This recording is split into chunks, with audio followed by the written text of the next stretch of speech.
वैष्णवी हगवणेच्या बाळाची हेळसांड करणारा आरोपी निलेश चव्हाणला अखेर पोलिसांकडून अटक। 10 दिवसांपासून फरार असलेल्या निलेशला नेपाळ बॉर्डरवर ठोकल्या बेड्या।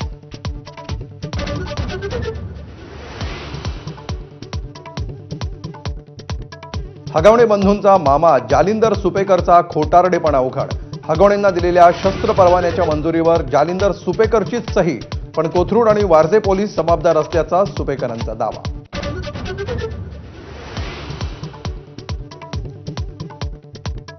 पुण्यातील हगवणे बंधूंच्या अडचणीत वाढ। खोटी माहिती देऊन शस्त्र परवाने मिळवल्याप्रकरणी शशांक आणि सुशील विरोधात गुन्हा दाखल।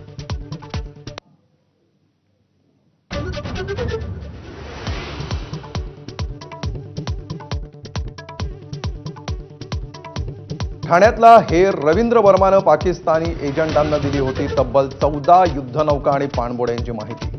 हनी ट्रॅपमध्ये अडकून वर्मानं केली देशाशी गद्दारी।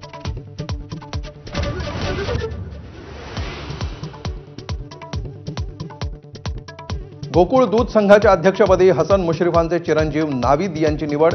सतेज पाटलांना धक्का। गोकुळ दूध संघावर महायुतीचं वर्चस्व।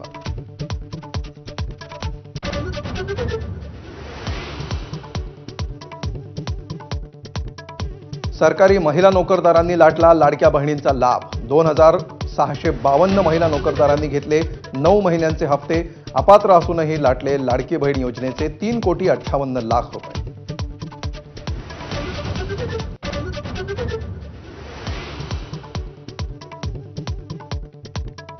शरद पवार आणि अजित पवारांच्या एकत्र येण्याला सुनील तटकरे आणि प्रफुल्ल पटेलांचा विरोध। खासदार संजय राऊतांचा गंभीर आरोप।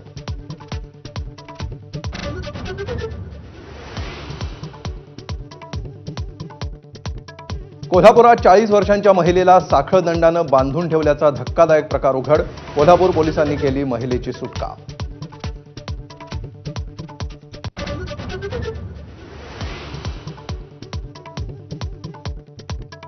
राज्यभरात झालेल्या पावसामुळे शेतीचं मोठं नुकसान। आंबा, संत्रा, द्राक्षांच्या बागा उद्ध्वस्त। हातातोंडाशी आलेलं पीक जमीनदोस्त झाल्यामुळे शेतकऱ्यांचा टाहो।